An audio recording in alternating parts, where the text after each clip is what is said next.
Joe Slowik, welcome to the podcast. Pleasure to be here. I've been waiting many years. I think I told you before. There's a Joe Slowik fan club on Signal. I've been a member of that for 3 years. Yeah, a little intimidating, but I'll take it. So hello from Tibor and Andrada from Denmark. Mm-hmm.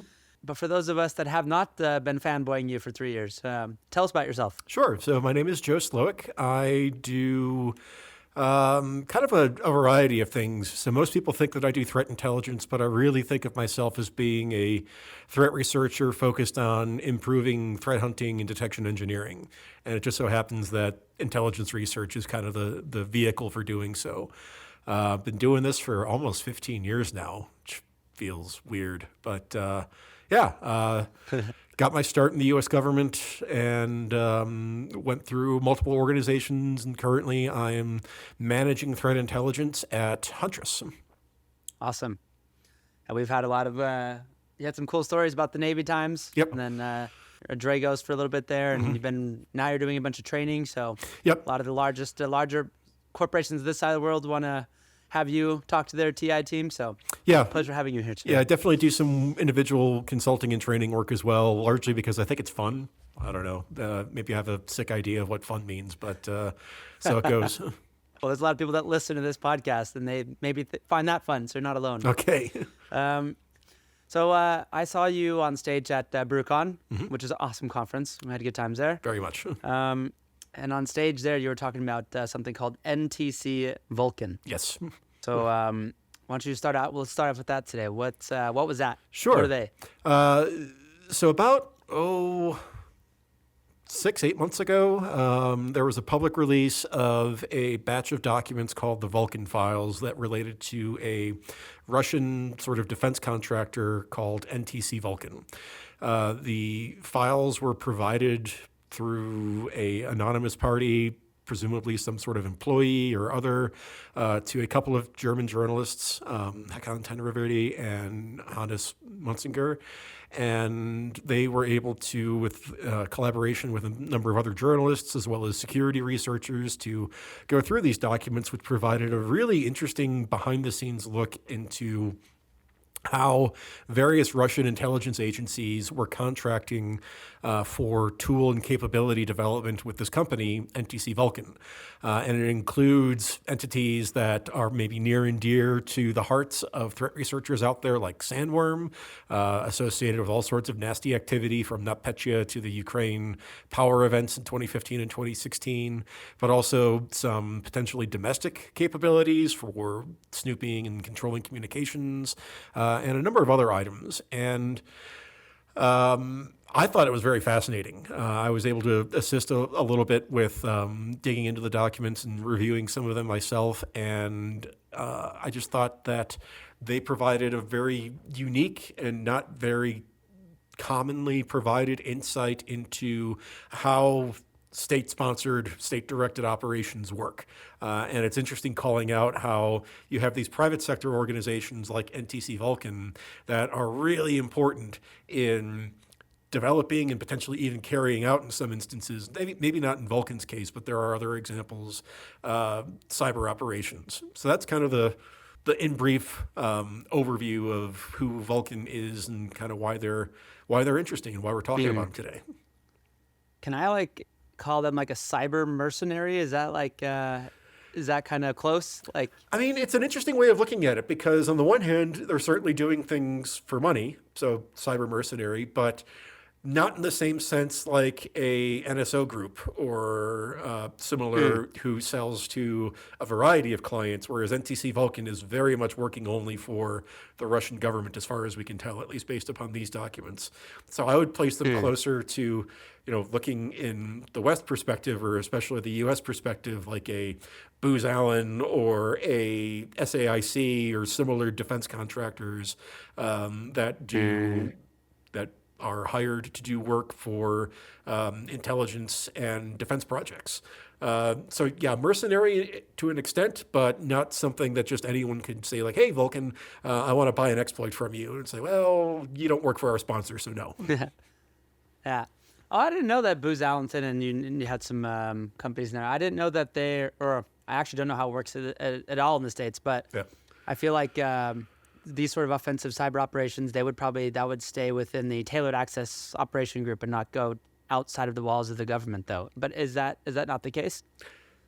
If you look around on LinkedIn enough and you start seeing lots of jobs mentioning things like offensive skill sets and similar that are based in Fort Meade or San Antonio or Fort Gordon, Georgia, and whatever in the United States, and they're through companies that either you've heard of before or maybe not heard of before, it's kind of indicative that, at least from a manpower perspective, that it's not just people who work directly for the government that are staffing and filling these roles.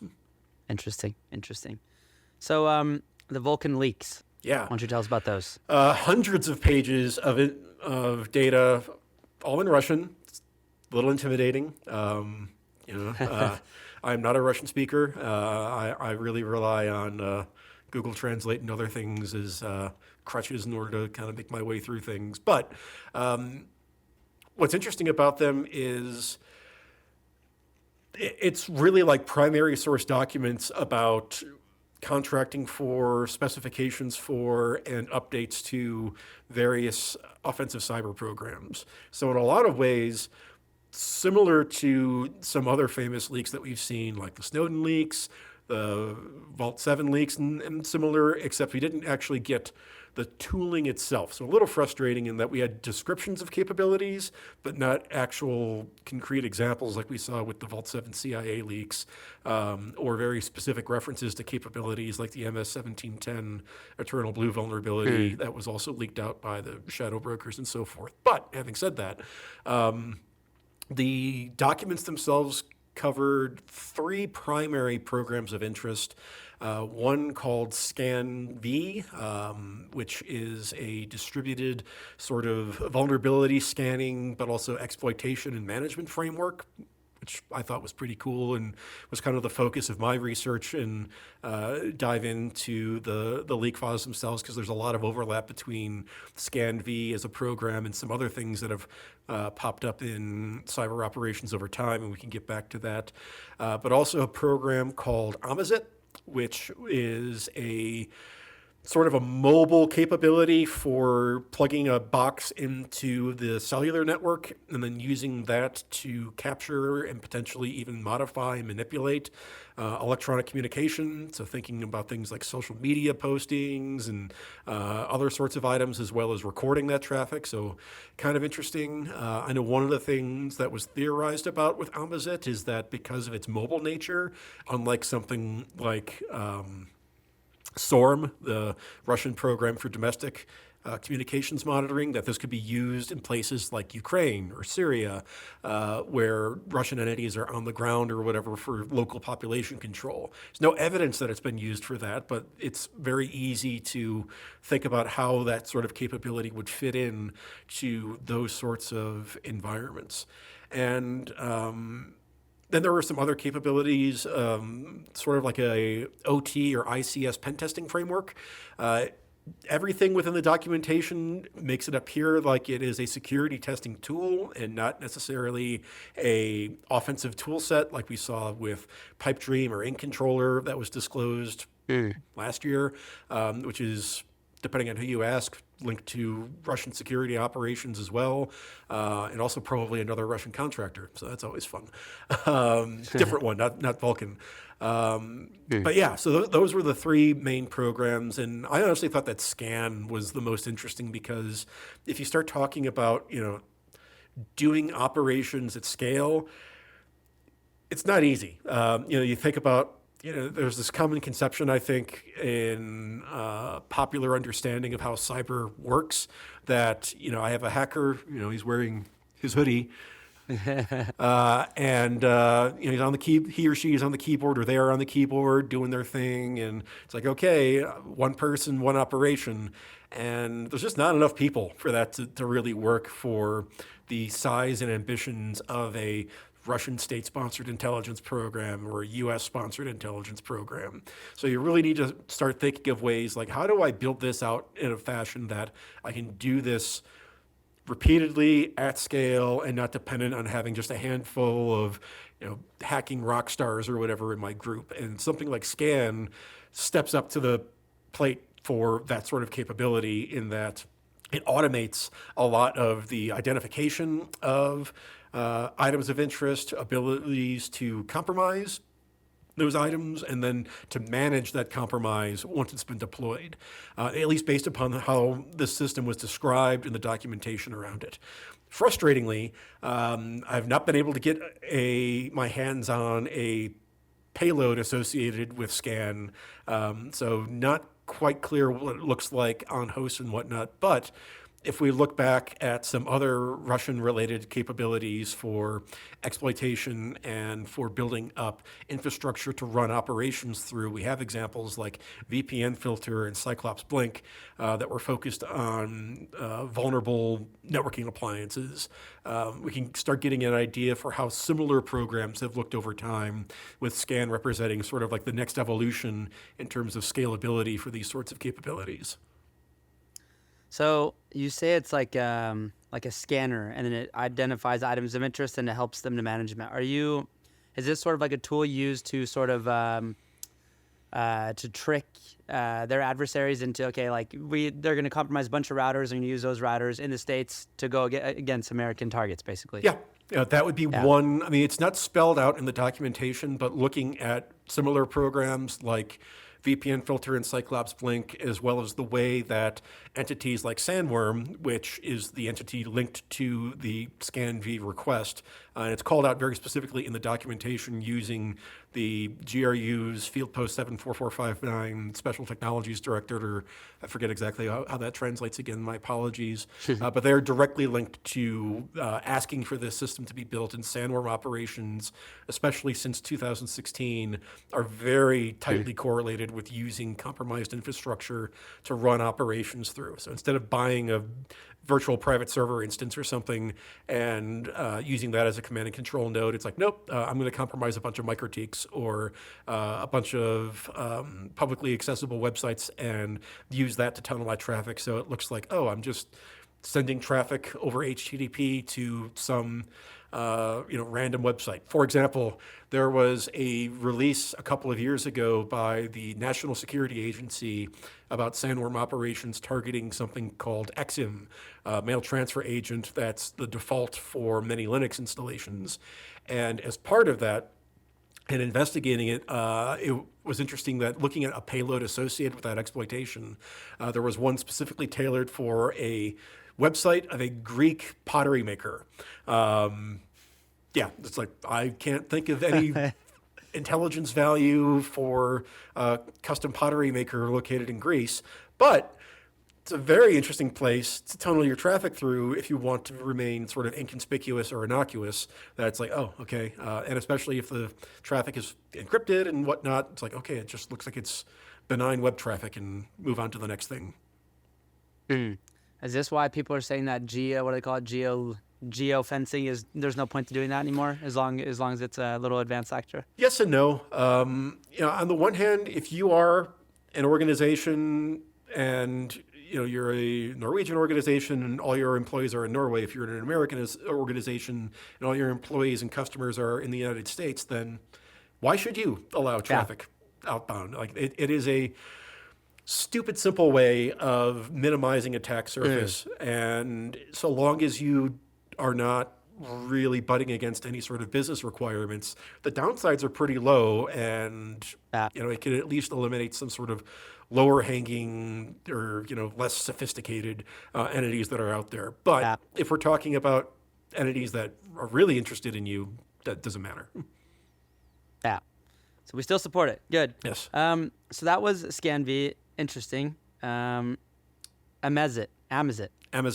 I could be pronouncing it wrong, Amazit. so who knows? Yeah, we're doing it together then. Yeah. Tell us about that one in a little more detail. Yeah, so this was really cool. I didn't study this one in as much detail, but looking at it and looking at some of the documentation, it's essentially a capability that you plug into the cellular network. So you have to have physical access to the environment, and then you introduce this tool into it, and it allows you to proxy and man in the middle, adversary in the middle, however you want to phrase it, traffic going through the network at that point. So you can essentially control and monitor traffic going through that node.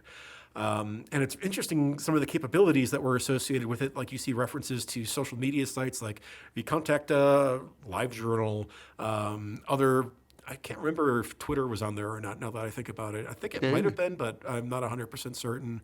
But certainly a variety of platforms and messenger applications to allow both the interception of communications, including things like direct messages and so forth, but also the ability to inject into those and modify items as well. So, for example, if you are, responding to domestic unrest, or if you've just conquered some territory or whatever, and you want to prevent people from organizing or from sharing news about what is going on, this capability could be deployed to both monitor as well as to influence communications going on over the mobile network, which is what most people access the internet through these days anyway. Really interesting. So, let's say Twitter was a part of that. Yeah. Who knows if it was, but just an example. I would assume that communication is supposed to be encrypted. Yes. So how are they like injecting things into that? That's like a super advanced tool then to be able to do that. Or Well, so it's by being that man-in-the-middle proxy, essentially. So you would notice, this is the other thing, is like I have the documentation for what was requested, but I don't know quite how it works.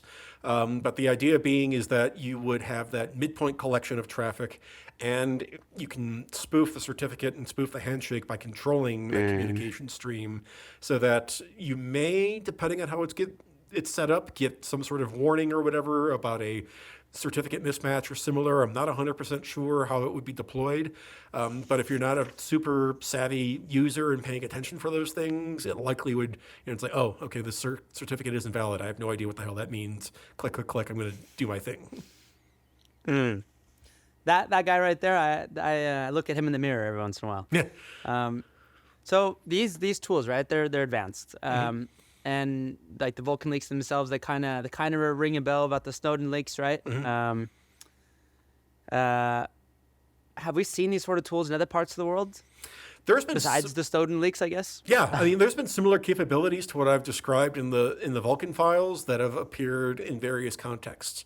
So one of the things that I highlighted in my BrewCon presentation for the ScanV capabilities that we've seen things like a capability described in the Snowden leaks called quantum or quantum insert, which is a way, it's not directly related to ScanV because the quantum program is described in the leaks and by those who have reported on it is more of an adversary in the middle capability as opposed to an exploit on the end capability, but with a similar idea of I identify traffic of interest and use that to then automate the exploitation and deployment of a capability to those entities of interest so I could rapidly build out a set of compromised nodes that I could use either directly for collecting information of interest or to proxy my communications through these nodes to sort of hide my tracks and so forth. And that was 2010 that we're talking, so quite a few years ago at this point, 13 years prior that we had this capability. And another sort of automated exploitation framework. So a lot of people are familiar with the Great Firewall of China. Heard of it, and it's like, okay, try to use a VPN in China, good luck, often gets blocked, and then there's lots of control over what external communication is accessible or allowed, and such, et cetera. But there was interesting work put out by the Monk Institute at the University of Toronto on something called the Great Canon that was linked to the Great Firewall capability. This was around 2015. And basically operates in a very similar fashion to what was described in quantum, in that by controlling the midpoint of the traffic stream, that you could identify streams of interest and then inject a payload into them for exploitation purposes. Now, one of the interesting things about this, and this relates back to what we were talking about with Amazit, is that the tricky part with a lot of these items is that once you start encrypting traffic, it becomes significantly more difficult for these things to work, or you start introducing anomalies like, why is this Why am I seeing a certificate name mismatch or whatever for what I'm trying to access? So that's why it's interesting looking at something like ScanV, that instead of trying to leverage that midpoint access capability, which we have seen Russian actors do in other campaigns, but that's a separate discussion, that instead leveraging the atrocious state of endpoint security, especially for a lot of appliances that are out there, to rapidly build up compromised nodes for whatever purposes that they would look for. So one of the fun terms from 2023 was hot 0-day summer, given all of the vulnerabilities that were disclosed and then being weaponized by a variety of actors. And we still see things like VPN concentrators, application delivery controllers, and other sort of internet-facing by design equipment that have nasty vulnerabilities, some of which are publicly disclosed, some of which have not been publicly disclosed, but are being exploited as 0 days that threat actors are taking advantage of. And you could look at a program like ScanV as basically boosting or accelerating the ability to go after that. So I'm sorry if I'm kind of going all over the place. So ScanV, No, go for it. we see as a capability of automating and managing at scale this exploitation. Have we seen anything like that before? Maybe we have. So for example, the proxy shell, proxy logon vulnerabilities from 22, 21? Was that just last year? A few years ago, at least. Yeah. It all. So many. Yeah, exactly. So many, yeah. It's like the last month has been a long decade. But anyway, but a series of vulnerabilities that had been privately disclosed to Microsoft to patch, and then during the period of patching and so forth, were somehow identified or discovered by Chinese threat actors and then exploited at scale. And we've seen that come up in other capabilities like the Volt Typhoon threat actor described by Microsoft this year, 2023, of also leveraging vulnerabilities in external facing applications and then leading to widespread exploitation.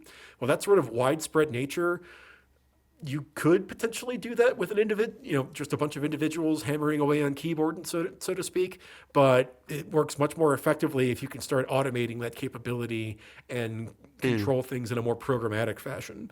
So we don't have details on how that sort of program would work, but something like a ScanV framework of automated identification, exploitation, and then control and tasking of implants is really where you'd want to be for this sort of thing to work at any sort of manageable scale. The business case is definitely there. That's for sure. Yeah. I mean, you look at it this way, it's just like, I don't have to hire as many people or whatever because I can automate things. Yeah. Right. Exactly. So government creating and stockpiling tools for this sort of use case, nothing new. But kind of like, the FireEye or the hack or the leak, whatever happened to them, I'm not sure what sort of tools that were leaked from there, but they were also similar tools like this, or they were not the same. They were more like penetration testing tools. I'm not sure if you... Yes, so you're referring back to like part of the SolarWinds, Sunburst. SolarWinds, exactly, That Mandiant FireEye... Yeah. Whatever got hit. It was pre-Mandiant. Yeah. As part of that, my understanding is that the tools that were leaked were penetration testing framework items associated with red team operations. That's an interesting one because I can't speak to the capability of the tool devs over at FireEye Mandiant at the time or whatever, but presumably they were good things or useful things, but allows for a very interesting way of trying to spoof or blend into like, it's just red team. Well, wait a minute, are we doing a red team right now? So it's really kind of interesting how that might work. Certainly identifying different ways of doing things, although I don't know. I've become very disillusioned with custom tooling for post-access operations because if you look around the landscape, what are people doing these days? They're stealing credentials, using PSExec, using PowerShell and WMI, and if they need custom tools of some sort, it's versions, variants, or something of Mimikatz, LSASDump, or leveraging tools like Cobalt Strike Beacon or Sliver and whatnot. There's no need in a lot of cases. You don't need anything better, outside of very sort of specific use cases, there's just no real strong incentive to develop fancy custom items because once I get into an environment and can elevate access to a certain extent, like I don't need them. It's just not necessary, and I can blend in so much more effectively and mimic legitimate administrator and similar activities to make it really difficult for defenders to identify me because I'm hiding in the noise at that point. Because that's what, whether you're the U.S. or Russia or whoever, you're trying to live off the land to make it. You're just so you're unnoticeable. That's what all of them have in common, correct? Yeah, I mean, I know one of the things that I see in my role at Huntress, and we'll actually have a report coming out on this soon-ish. I don't know when, but soonish. But just our observations of like, okay, about 3 million endpoints monitored. What do we see? We don't see a whole lot of. I mean, we see malware, but it's a lot of the commodity crap that just kind of blends in together, and pretty much every intrusion that we respond to starts with or involves credential theft and reuse, whether it's for initial access to brute force RDP, or there's a management interface exposed to the internet, or once you're inside to then get an administrator's account and use that to start moving files through the network and remotely executing them. So to get back to our original topic for something like a ScanV, for example, it's like, Joe, you just peed all over the idea of using complex tools or whatever. It's like, okay, what's the point? Well, the point is that I still need to get in somehow. And if I can start building up and automating that initial access phase of operations, it allows me to start really getting lots of opportunities to then both identify targets of specific interest that I want to follow up on, as well as building out the network infrastructure so that if I am going to start doing brute forcing an open RDP, or I want to start further penetrating into a given victim environment, that I can route that traffic through the ISP endpoint or whatever, or the organization, third-party organization that I compromised to sort of obfuscate that traffic and that relationship so that it may look like a legitimate remote administrator or legitimate remote access activity, certainly not, coming directly from Moscow or something like that or whatever. That would presumably be a little suspicious for most organizations if they saw an RDP session linking back to a Russian Ministry of Defense IP range or something. Right.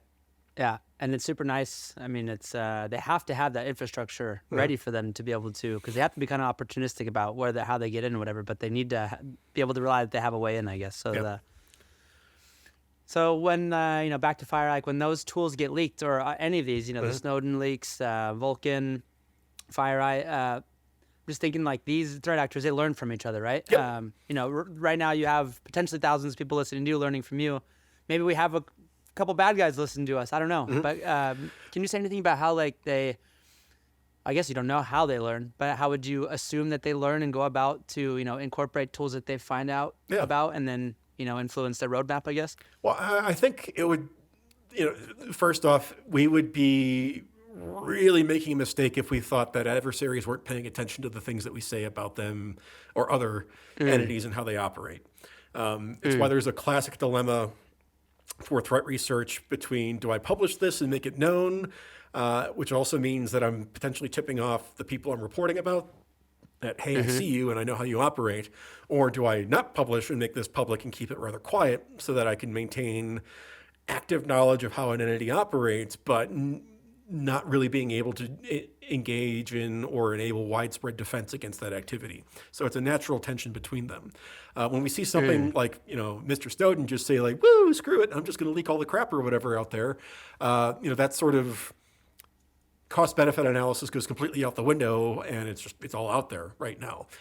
Whether you're talking about the Snowden leaks, although not all of those have been published by the original researchers, significant portions of them have been published and certainly commented on. The Vulkan files, not all of them are publicly available either. I know Paper Trail Media has made some elements of them available in Russian. But then looking at other entities like the Vault 7 leaks of CIA tooling, like Lab Dukan and Intrusion Truth, a couple of social media personas that have leaked operations and capabilities relative to Iranian and Chinese actors, respectively. They're just throwing things out there. And I think it would be very stupid for any sort of adversary worth the name to have that information put out there and ignore it. Because if nothing else, it's good to see, like, well, what are other people doing? How does this work? Whether to figure out like, can I get some ideas, or can I improve my own operations based upon what I'm observing in other environments? So one of the things, getting back to the ScanV program, and we've already mentioned a couple of other similar or related capabilities, that if you look at the Snowden leaks, the quantum program was one of the items that was published as part of that. It was written about in Wired, Fox IT had a pretty good blog about it, and some other organizations analyzed it. It didn't get a lot of media attention. Most people were focused, rightfully, on the sort of privacy violations and some of the other more interesting or unseemly aspects of a modern intelligence agency and how they function. But I would think it would be an error on our part to think that certain programs like the quantum program get leaked and no one pays attention. It's like, oh, wait a minute, that's a good idea. Why aren't we doing that? And then it's interesting seeing over the years to see something like the Great Firewall program get developed and then identified a few years later, to see programs like ScanV, as well as some potential related items like VPN filter and Cyclops Blink get developed later on, or to see greater adversary interest in midpoint access of looking at and trying to compromise things like telco level routers and switches and so forth for traffic identification and potentially traffic manipulation. So one of the things that, whether you're leaking or just reporting on threats, that we need to keep in mind is that we're not doing this in a vacuum. The adversaries are paying attention as well. And disclosing certain things means that, well, we're revealing capabilities to people that could potentially leverage them for their own purposes. However, my bias, or at least my perspective on things, is that, especially when it comes to very foundational sort of security problems, that keeping quiet about them doesn't really help anyone, because at that point you're sort of defending in darkness and trying to wonder what's going on, and at least identifying that these sorts of methodologies exist can start adding impetus to things like telling organizations to patch their shit, telling organizations like, user education for things like identifying anomalies in encrypted communication streams to try to identify when you have a potential adversary in the middle situation and so forth. These are things that adversaries are very actively doing, multiple adversaries, and just not talking about it's not going to make it go away. Even if we want to say like, oh, we don't want to give these leaks any sort of additional attention or whatnot. It's like, no, why? We have an idea of how adversaries are trying to innovate, how they're trying to operate. We should leverage that as best we can to build better and more robust defenses, which can include fundamental rethinking about certain ways that we operate. So all this happened like a year and a half ago, I guess. And who knows what's going on there today, right? What sort of advice do you give, like guidance do you have for like defenders, given all of what we know over the, from those leaks and what we've seen over the, last year and a half? So it's a little bit of a conflicting bit of advice, because I think we like to get very focused on the shiny object syndrome of like, here's some crazy tools with goofy names or whatever that Russian security services are using or whatever. We need to study that. Like, well, to a point. I mean, certainly for security researchers, like, okay, we need to figure out what's going on here and then, relay those findings to others. But from a defender's perspective, it's not about the specific programs or tools. It's about the general trends and how adversaries are operating. And if we look at the programs revealed in the NTC Vulkan leaks and similar items, it's really about identifying that adversaries are migrating towards modes of operation that are either outside the realm of defenders themselves, going through third-party networks and leveraging them as a intrusion pathway or a communication relay mechanism, so that things like blocking IPs and so forth is maybe less valuable than it might have been historically, as adversaries try to subvert trust relationships between organizations in the sort of neutral web out there by compromising that Greek pottery manufacturer, reseller, and so forth. But also figuring out that what does this imply for how we design and operate our environments? So for things like scan, and then we talked about examples like the proxy shell, proxy logon exploitation activities. in a lot of cases, especially when it comes to very valuable exploits, and we saw this case with an e-crime actor just this year with the MoveIt vulnerability that was exploited as a 0-day, and people are still finding out that they got hit and their data was compromised and leaked or whatever is that item, is that usually by time a CVE is published for something that is particularly good or interesting, if it's not already under active exploitation, it will be very soon. And so from an organizational perspective, it's not about buying the latest and greatest tools as much as it is about securing and locking down the things that we already have within our environments to minimize that attack surface and try to prevent that sort of access as much as possible. And then another item related to this, and for some people listening to this, they'll probably want to throw something at me next time they see me for saying this, but certain marketing buzzwords like zero trust, if we ignore some of the vendor misuse and abuse of such terminology and actually look at what that means, it starts to become more relevant. So really developing a monitoring and a understanding of our networking environments, that we don't implicitly assume that, well, if I see anything from this environment that it should be benign, or anything associated with my legitimate administrator activity is probably just them doing their jobs or whatnot, is that we have to be more suspicious because adversaries are working to, again, subvert trust in a lot of fashion, whether it's going after cloud-based environments and the identities that are increasingly stored there. And we've seen that with intrusions involving Microsoft Azure and Microsoft 365 and so forth. Or once they're actually in the environment, that, okay, I've popped a device, I have controls over certain user accounts or the credentials associated with that account. Now, how do I operate in a way that blends in or evades network defenders? And that's kind of what we as defenders need to do. So that's why I advise or recommend less emphasis on the tools and malware and more emphasis on the how and the why behind what these things are trying to achieve.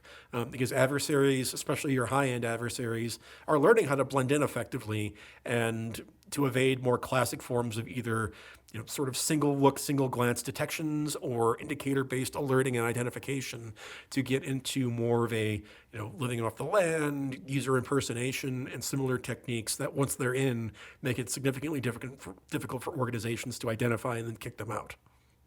I remember from my notes, I was looking at my notes from Brucon earlier, and you talked about network profiling, like Yes. knowing, like being able to detect anomalies, and not by buying dark trace, but actually like knowing your environment and knowing like that. What does it look like in practice?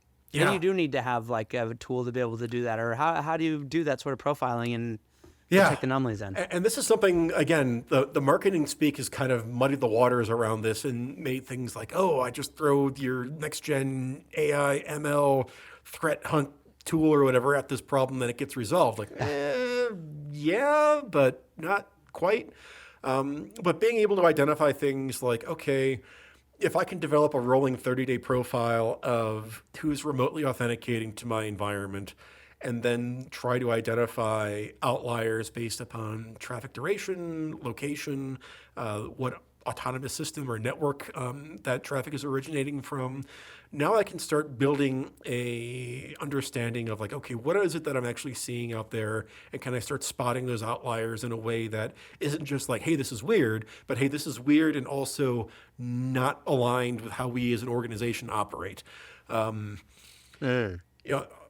there vendors that say they can do that today? Yes. Can they do it effectively? In my opinion, not really. Because it's a hard problem. It's a really difficult problem to try to resolve because it involves ingesting and holding a lot of data in state and then looking at that with a very sort of, fine eye or whatever for what pops out as being unusual. And a lot of the current ways of identifying this are just so riddled with false positives or benign true positives, items that certainly are anomalous but are not malicious, that it makes life for defenders difficult. So there's a couple of ways of looking at this. So from a defender's perspective, we're not where we need to be. I think we can identify where we need to go in terms of technology, in terms of analytical processes and analytical rigor, but there's nothing out there that I'm aware of, at least not just yet, that satisfies these sorts of items. But as we start moving more into a distributed workplace environment, return to office mandates aside, a more globalized environment where we have, geofencing doesn't make sense because I have employees in Nigeria. I have a development shop in Russia. Well, probably not anymore, but once upon a time, people did.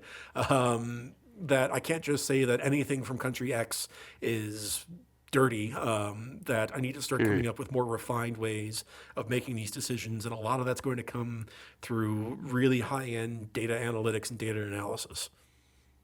I was just sitting here thinking, like, most of the tools that I'm aware of that do anomaly detection, it's a box and they do baselining, and then it just gives you all alerts when something is like outside of baseline. Yep. Whereas what you're saying is you kind of need the similar tools. You need the baselining, you need something to spit it out, but you also need like something that helps you understand your environment and take that into account inside the models, and that's not really easy. No. I guess. So it's adding a just layer. A lot of work. Right. It's adding a layer of enrichment on top of the identification of anomalies. Identification of anomalies is a starting point. It's not your end point. After that, it's a question of like, okay, this login IP is new. All right. Do I have a user who's traveling? Is that what this is associated with? What's the network involved with this endpoint? Is it using the same sort of client that I would expect if it's authenticating to a VPN concentrator or something, or other sorts of questions that we could ask to interrogate that one data point, the anomaly, to make it into an enriched understanding that then can be passed to a human to investigate as not just this is weird, but this is probably malicious. Because otherwise, if we just chase anomalies all day, you're going to have a very pissed off SOC at the end of the day, because they're just chasing their tails, looking at things that are weird, but not actually malicious, and having to do all that enrichment and further analysis themselves. I'm very aware of a SOC that does not like these AI tools. I'll tell you that right now. Yep. I won't say who. One other thing you mentioned in there, and you didn't make it a buzzword, but you said third-party risk management without saying it, right? Like that they're just trying to take advantage of the fact that we have to trust. We have these really established relationship with these sort of entities. I still really don't. I've been to a billion of these third-party risk management presentations. Nobody gives any they just tell you about the problem. They don't give you any this is what you're supposed to do. Yeah. Do you have any good advice for defenders when it comes to that? Honestly, it's a really difficult problem because very foundational sorts of items concerning third-party risk just aren't there. Like, for example, visibility. What's one of the things that people learned with some of the recent items targeting Microsoft 365 deployments is that, oh, wait a minute, you paid for this tier? Well, guess what? You don't have any logs, or you don't have the logs that you need to actually investigate activity. Microsoft has adapted their business model following some very pointed feedback about hey, what the hell? But even just having access to or getting the sort of logging information required to begin interrogating these environments is lacking or is not obviously available in a lot of ways, let alone then looking at that data and trying to figure out what do I have and how would I respond to this? So we've had a really big rush into cloud this, third-party controls this, because Microsoft or Google or Amazon or whatever, they're going to be awesome at security and much better than I am. Well, when they have a problem, though, do you have any way of identifying that problem exists? Because we've seen adversaries figuring this out and going after these very large organizations and proving that not everyone is perfect. And it has really severe repercussions for organizations that are on the other side of that relationship. So as far as what defenders do, the very first thing is really start understanding and knowing just what do your vendors, what do your service providers even offer in terms of visibility and transparency into their platforms, so that there's even some basic awareness when things are going sideways, so to speak, because in a lot of cases, it just doesn't exist right now. It's software as a service, it's not my problem, it's their problem. And if something happens, we'll just let them deal with it. Well, when that relationship is then used and all of a sudden you see a fraudulent transaction from your organization because someone was able to get access to your finance department's email inboxes or whatever, and you lose $1 million or whatever in a wire transfer, that is your problem then. And were you able to actually identify that problem before it took place? Right. Just as the crystal ball, moving forward, you do lots of, again, you do lots of training. What do you think you're going to be using your time on your clients? What do you think they're going to be, what would you like them to be putting in place over the next couple of years? to be in a good state? I mean, the first thing is certainly maintaining awareness of just what's going on. So, some of the things that we talked about in this session in terms of how adversaries are building and sort of turbocharging getting access to end user environments. I mean, things like phishing and crap or whatever, it's still out there. It's not going away. But over the last 4 or 5 years, we've seen a incredible return to endpoint exploitation, and doing so in a large scale, widespread, very quickly evolving fashion has really returned as an item of prominence.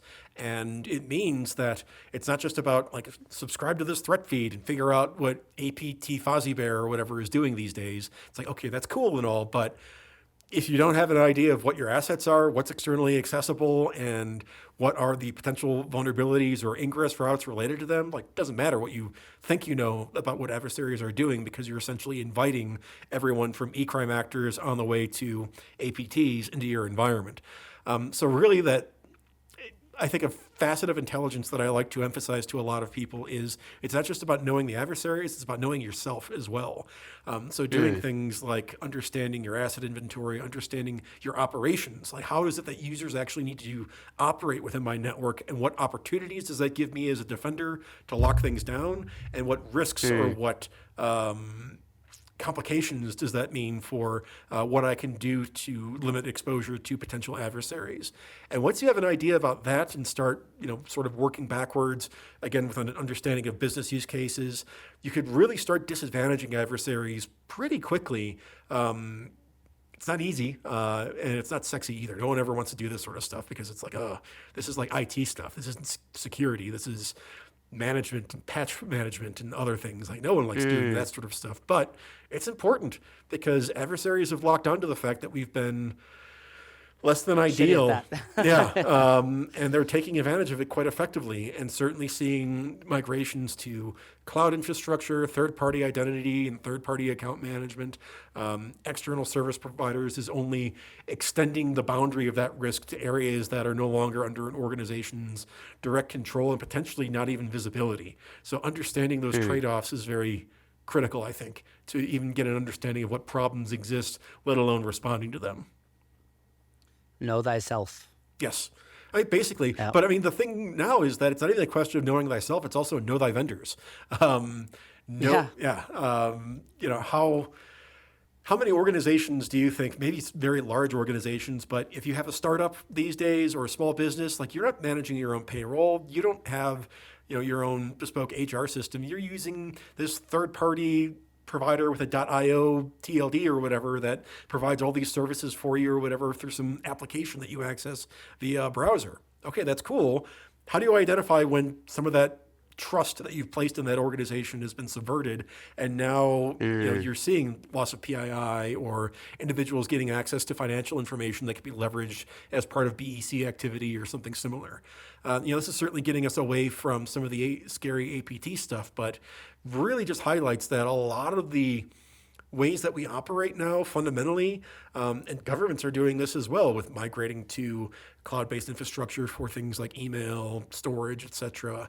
How do we secure that? How do we lock that down? How do we even gain visibility into what's going on in those areas if it's no longer our own network? Do we just completely outsource our trust management and security to these organizations? I think that's what people have done so far. Or do we need to start taking some of that back in-house? Because, I mean, one thing, we're talking on 31 October, Happy Halloween. And Happy Halloween. What was the big news item from yesterday? The CISO from SolarWinds is now, it's a civil indictment, so I don't think they'll go to jail, but certainly they're in trouble related to failures or perceived failures leading up to that intrusion 3 years ago. If people are being held responsible for these sorts of things, can you really say that you outsourced the risk to a third party, or are you still being potentially held accountable for that as well? Not just in terms of the security of your organization, but the consequences if something bad should happen down the line. Yeah.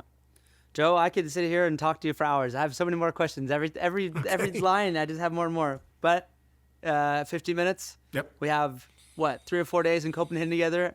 I think me and you will continue conversation then. Thank you so much for your time today. Looking forward to seeing you again. All right. Sounds good, Robby. Thank you. Thanks, Joe.